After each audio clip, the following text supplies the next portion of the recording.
Good morning students, कैसे हो आप लोग। आई होप आप लोग बढ़िया होंगे, बढ़िया तरीके से पढ़ रहे होंगे और वीडियो लेक्चर आसानी से देख रहे होंगे और आपको बढ़िया समझ में भी आ रहा होगा।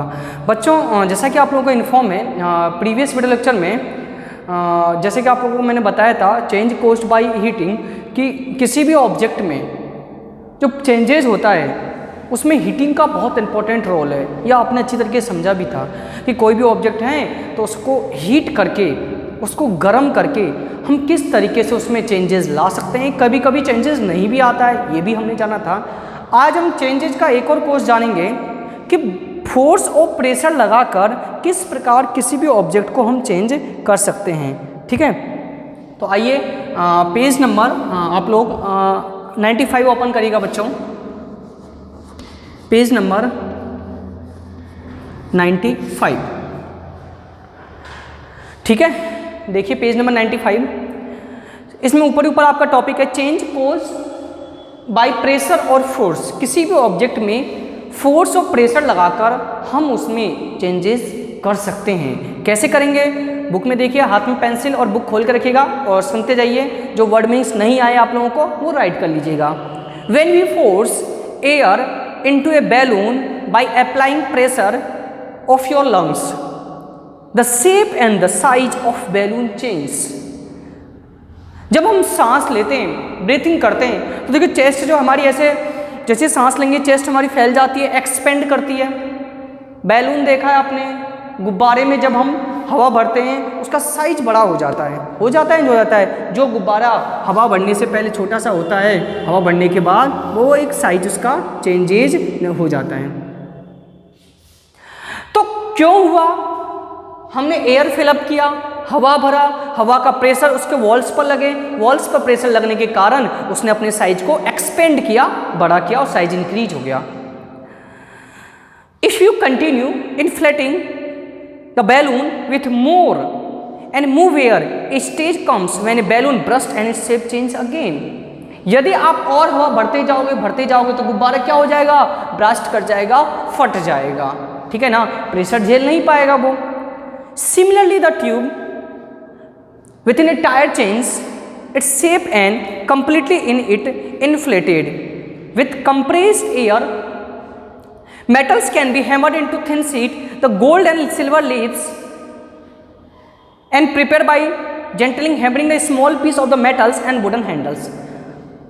जैसे मेटल की सीट जो तैयार की जाती है, चद्दर वगैरह जो गेट वगैरह हम लोग देखते हैं, बक्से वगैरह बनाए जाते हैं, टेबल कुर्सियाँ लोहे की जो बनाई जाती है, वो सीट जो तैयार होती है वो भी हैमर से, हथौड़े से बीट कर करके पीट के उसको तैयार कराया जाता है।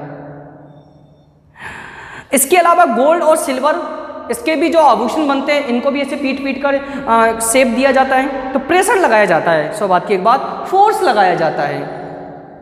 Cotton fibres which are full five and spun into the threads by applying right amount of force, the threads are then woven into cloth and looms by applying the right amount of force which change fluffy, thus it is right amount of force which change fluffy cotton fibers into cloth used for making shirt skirts।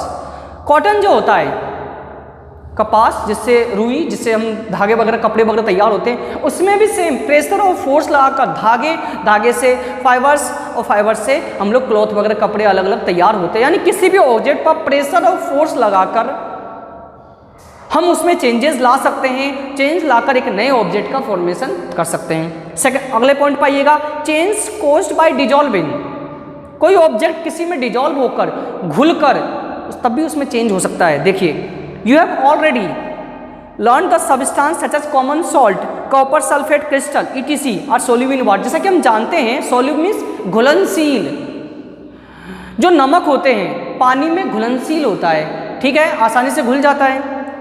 During the process dissolving in change brought in soluble substance, you also have learned the equal amounts of all soluble substance do not dissolve in any fixed amount of water। In the other words, certain substance are more soluble in water than other substance। कुछ पदार्थ ऐसे होते हैं जो पानी में नहीं घुलते हैं, कुछ ऐसे होते हैं जो पानी में घुल जाते हैं। Furthermore, you have learned with the rise in temperature of water, more amount of substance dissolve. On cooling this solution, the excess dissolved substance in it come out in the from crystal and settle at the base. अब होता क्या है, जैसे ही आप कोई भी substance को water में डिजोल्व करोगे तो वाटर के टेम्परेचर चेंज हो जाता है, पानी का टेम्परेचर में परिवर्तन आ जाता है। तो वहाँ पर क्या हुआ कि जैसे मैं एक एग्जांपल दूँ, आप वाटर में शुगर नमक मिलाइएगा, पहले पानी का टेम्परेचर नोट कर लीजिए नमक मिलाने से पहले, डिजोल्व करने से पहले, फिर नमक आप मिलाओगे, शुगर मिलाओगे, तो उसके बाद अब हम टेम्परेचर नोट करेंगे तो हमें टेम्परेचर थोड़ा सा कम हो जाएगा, यानी उसका टेम्परेचर घट चुका है। कैसे हुआ? क्योंकि हमने उसमें शुगर मिला दिया, उसका टेम्परेचर नीचे आ गया। ठीक है, नेक्स्ट एक और है आपका रिवर्सेबल एंड इरिवर्सेबल चेंज, इसको भी देखते हैं। रिवर्सेबल उत्क्रमणीय, इरिवर्सेबल अनुत्क्रमणीय। A change which can be reverse on moving the cause is called reversible change. Underline करेगा, एक ऐसा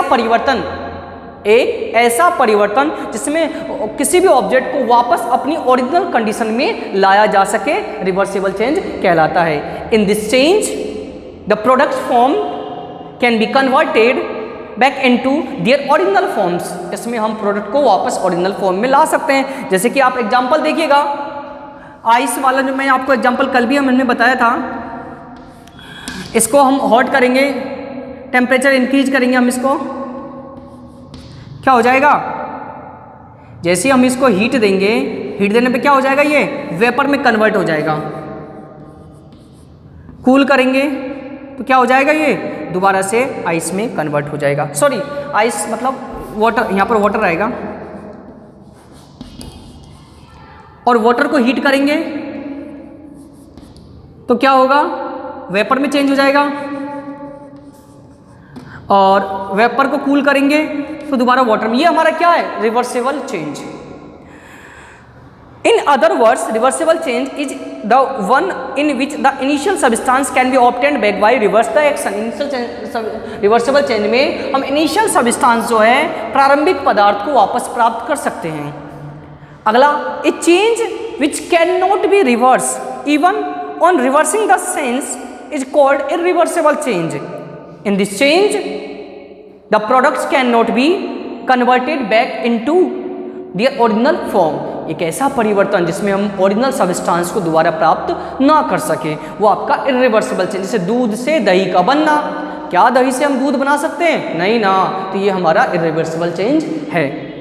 in other words, irreversible change is one in which the initial substance can not B obtained, next page आइएगा, obtained by reversing the action. It is important to keep in mind that such change may be allowed take place only when necessary. अर्थात यह ऐसा परिवर्तन है इसमें एक बार changes हो जाए वापस अपन ओरिजिनल सब पोजिशन में नहीं जा सकते हैं। ओके, जैसे खाना पच गया, क्या खाना दोबारा कच्चा बन सकता है? नहीं। क्या कोई पेपर हमने कागज़ जला दिया, क्या दोबारा उसको ओरिजिनल सब्सटेंस ला सकते हैं? नहीं, कागज़ जल गया, दोबारा हम ओरिजिनल पेपर नहीं बना सकते। तो इस तरीके से कई सारे चेंजेस होते हैं। नीचे कुछ एग्जांपल्स आपको दिए गए हैं, आप देखिएगा, जैसे कि dissolve 50 gram sugar in 100 ml of water, ये क्या है आपका? रिवर्सेबल चेंज है। पानी में शुगर का घुलना रिवर्सेबल चेंज है, इवेपोरेशन प्रोसेस से वाटर में से शुगर को हम अलग कर सकते हैं। थर्ड पॉइंट है ग्रैंड सम ग्रेन्स, आटे में ग्रेन्स अनाजों का आटा में कन्वर्ट होता है। एक बार हमारे अनाज गेहूं वगैरह पिस गए, क्या दोबारा उससे हम आटा बन गया, फ्लोर बन गया, क्या दोबारा उससे गेहूं बना सकते हैं? नहीं। तो ये इरिवर्सेबल है, दोबारा हम बैक नहीं आ सकते। Fourth, some rice sugar and milk boil the mixer, जैसे कुछ चावल लिया हमने, शक्कर लिया और दूध लिया और खीर बनाई, क्या खीर बनने के बाद इनको हम अलग अलग कर सकते हैं? नहीं। तो ये इरिवर्सेबल चेंज है। Fifth point, put some weight on a weigh scale. Weigh scale समझे? कोई वेट नापने का होता है, हम वेट अपना मीजर करवाते हैं, तो हम खड़े हो गए, हमारा वेट उसने बता दिया, हम हट गए, दोबारा वो ओरिजिनल पोजीशन पे आ जाएगा, जीरो पे आ जाता है। तो इसका मतलब ये हमारा रिवर्सेबल है। 6 point, burning a piece of paper, अभी हमने बताया कागज़ का जलना, या इरिवर्सेबल है, एक बार पेपर जल गया वापस हम इसे ओरिजिनल सब्सटेंस नहीं ला सकते हैं। 7 पॉइंट आपको दिया गया, आपको change in shape of paper, कोई भी कागज़ को मोड़ दीजिए आप, दोबारा उसको खोलेंगे तो वापस ओरिजिनल पोजीशन में आ जाएगा। तो यदि शेप चेंज करते होते हैं ये रिवर्सेबल है। ओके बच्चों, तो कुछ एग्जांपल और भी दिए गए हैं आपको। जो चेंजेस तो हैं लेकिन हमारे कंट्रोल में नहीं है। They are some change, next page पे आइएगा, they are some change that can not be control us. कुछ चेंजेज ऐसे होते हैं जो हमारे कंट्रोल में नहीं होते, अनकंट्रोल चेंज कहलाते हैं। जैसे आवर हार्ट बीट, हमारी हार्ट बीट हमारे कंट्रोल में नहीं है, वो हार्ट बीट अपने आप ही होती है, ठीक है। उसका दिन रात का होना ये हमारे कंट्रोल में नहीं है। मौसम का बदलना, change the season, and last revolution of earth and around sun, सूर्य के चारों ओर पृथ्वी का घूमना, ये भी अनकंट्रोल चेंज है जो हमारे अंडर नहीं आता। तो इस तरह स्टूडेंट्स आज हमने कोजेज के बारे में कंप्लीट किया टॉपिक। नेक्स्ट वीडियो लेक्चर में इससे आगे की चीज़ों को हम जानेंगे। तो स्टूडेंट्स वीडियो लेक्चर को कंप्लीट देखिए, डाउट हो तो उसको आप कमेंट बॉक्स में डालिए और नाम जरूर लिखें। आप जब भी वीडियो देखते हैं तो अपना नाम जरूर लिखें। और जो हमारा चैनल है, जैसे कि आप लोग को इन्फॉर्म है, चैनल कुमार